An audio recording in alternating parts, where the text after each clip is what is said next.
Hello, this is Module 12, a case study, Copyright in the Computer, Regulations Governing Technology. My name is Brian Burnham. What do we know? A few facts. For 3 years, I have been principal in a rural community, working hard to build relationships. The principal's name may be Mr. Sample moving forward. A new teacher has shared with me that the library media specialist has been copying computer software purchased for the new school computer lab and ultimately distributing it to other teachers around the building to use illegally. Her reasoning is she's copying the software so that it could be utilized in other classrooms around the building in an attempt to save the school money. As principal and building leader, it's my job to weigh the financial and community obligations against the legal implications. Obviously, if there's legal implications involved, then we shouldn't be, engaging in that activity. But I think that's important to weigh, to take in all the facts. Issues at hand, okay? The four main things are, five. The legal and ethical issues, we'll get to those in a few minutes. The issue of copyright infringement. Breaking copyright law is a concern for many schools. It's something that I don't want to be associated with in my building. More and more school districts are being prosecuted. It's something that continues to go on, and penalties continue to be levied, and they can be severe, as we'll see here in a little bit. And it's morally wrong to steal someone else's work. And then we also have to deal with funding issues.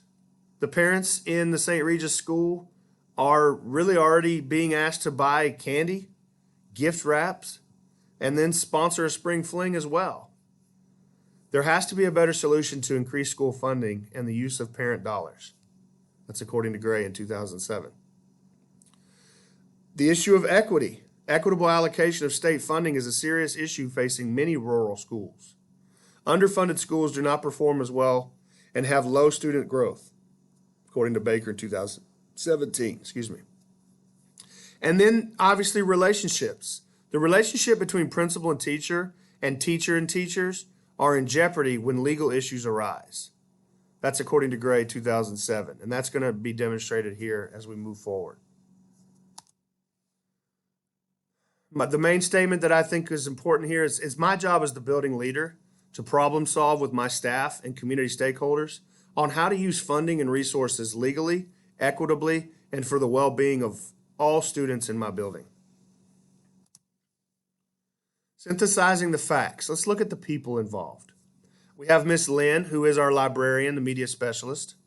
She's the one that's actually copying the materials.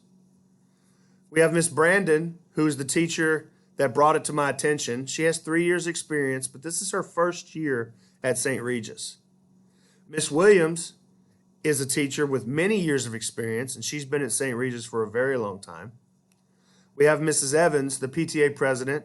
She's also not a district employee. I think that's important to know. And then we have Mr. Sample, who is, in this case, myself, the principal. I'm in my 3rd year at St. Regis. It'll be played by me during this project. Okay, looking at the legal and ethical scenarios continued from earlier. Ms. Lynn and Ms. Evans have broken copyright restrictions by making unauthorized copies of computer software. Ms. Lynn has also potentially created a hostile work environment for Ms. Brandon, who is the teacher that reported the violation to me, with the way she responded to Ms. Brandon's concerns, making her feel uncomfortable, possibly threatened, if she took it a certain way, and things like that. Not only were materials copied, but they were also distributed. That's also a big deal in my opinion. All right, let's look at the place and the program. The place, St. Regis, is a small town located 25 miles from a larger city where the high school students attend.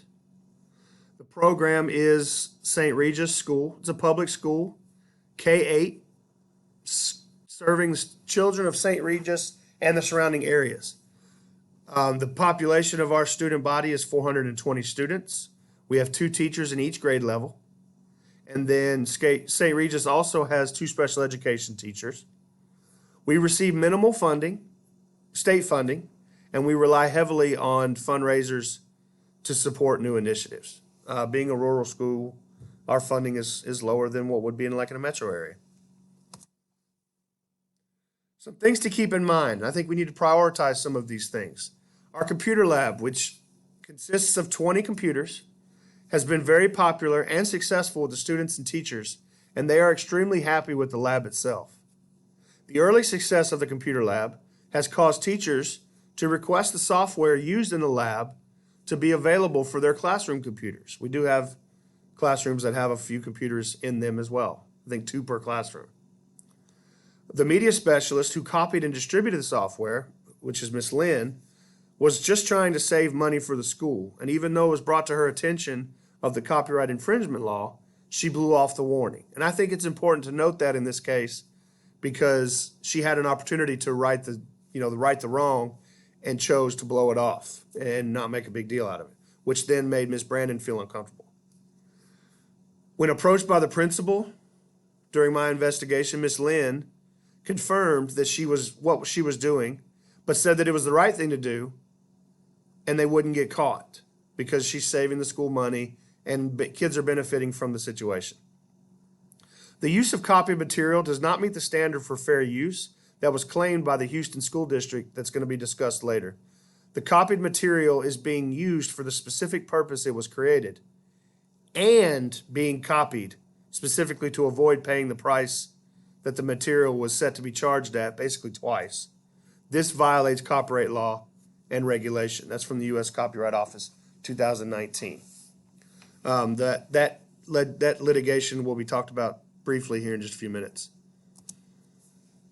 I also think we need to prioritize these bullet points. This case is not yet resolved. I'm ultimately going to have to make a decision at the end of this, but it seems at the moment that not all stakeholders are aware of what is happening with the copied software, and everybody may not be aware, and there may be others that could potentially feel uncomfortable with the situation. Also, the individuals that are aware of the whole scenario don't seem to comprehend the severity of copyright infringement and what that entails. Larger and more comprehensive copyright infringement has landed, like I mentioned, a Houston school district with a $9.2 million fine. That's according to Kennedy in 2019. $9.2 million in a rural setting like St. Regis would be absolutely devastating and pretty much collapse the system. With this scenario being slightly lesser in terms of the amount of copies being made, the fines might not be as severe. However, any fines levied on an already financially strapped school system would be detrimental to both the staff and students that Miss Lynn is ultimately trying to support. She's just doing it, in a way that's going to get everybody in trouble and ultimately hurt them way worse than if they didn't have the materials in the first place. So what options do I have? Well, there's a few here. I think I've got 4 total. I could ignore and do nothing. Mr. Sample could ignore the situation and hope that the staff works out the problem amongst themselves. If I took this route, I'd also be hoping that the copyright violation was not discovered. But failing to act makes it even worse, in my opinion. So this one is probably my least favorite of all of them. I could buy in and dictate. The principal could argue that could agree with Miss Lynn that this is a great way to save money. Tell her to keep up the good work, continue to distribute the illegally copied materials, and then I would then have to go and tell Miss Brandon to use the copies provided to her by Miss Lynn. Obviously, this creates animosity for one of my teachers and forces her to feel uncomfortable with her job.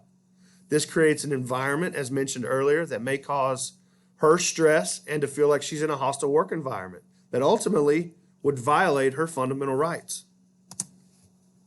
I could cease and desist, collect and destroy all copied unlicensed software, and inform the staff that they would need to wait until next school year to add the popular software in their individual classrooms. This seems to be the best solution so far, but there's one more thing that I think we could potentially do to possibly accomplish multiple things at once, and I'm calling that my combo approach. I could do what is mentioned above, but also add a layer of option as well, calling the publishing company of the software and explaining how much the school loves their software, but are a little short of being able to afford to place it in all of our classrooms. I could see if there's a possibility of having a product donation, or at the bare minimum, be discounted a price that our PTA could afford. I would have already approached our PTA and discussed the possibility of getting allocated slightly more funds from the PTA and or local businesses, should I reach out to them, and if I could secure a lower price from a publishing company. Overall, if this worked out, this is obviously the best option in my opinion. This follows the law. It also maintains order within the staff, although there could be some hurt feelings mandating that we stop copying the software, but ultimately we're saving, we're following the law. So that, to me, is a no-brainer. And it also allows for an open dialogue amongst all parties involved, including new community members, to possibly raise some money or contribute to buying a discounted priced item from the publishing company. All right, I'm going to quickly go over these evaluation of options because I've kind of already done that in the last slides. But if I ignore and do nothing, obviously the pros and cons kind of match up on both of these. If I ignore and do nothing, the new software allows students to have access to new information that they haven't had in the past. Obviously, the cons are fines that are levied against us if we were to get caught.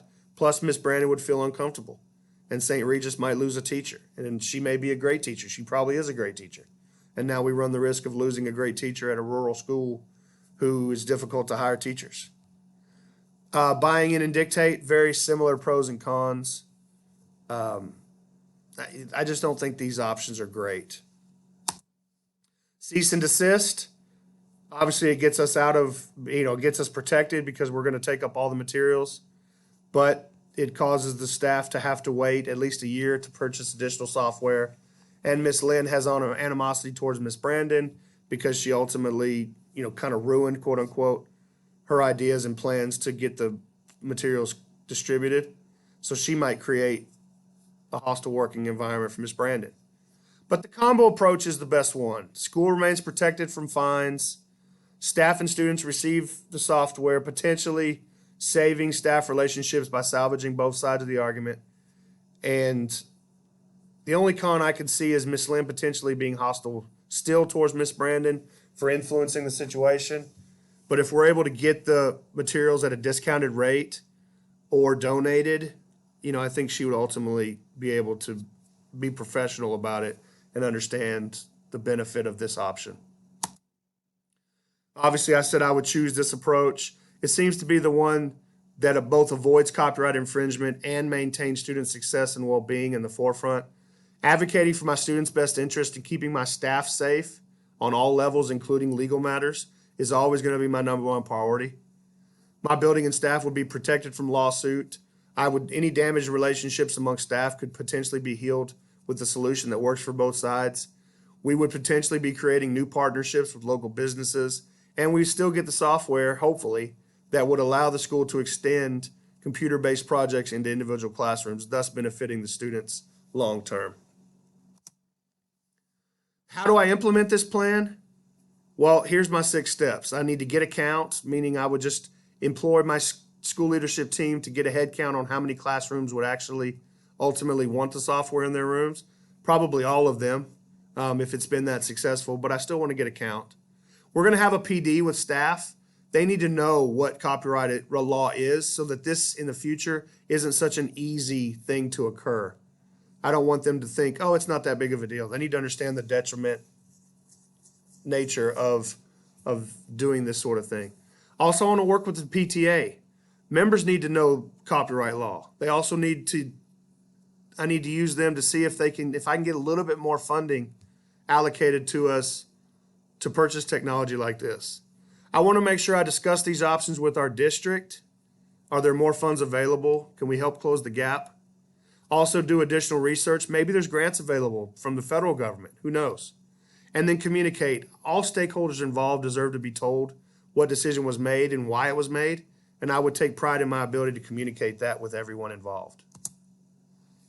Here's my reflection. If you want to pause this and read this whole thing, I'm not going to have time to read the whole thing.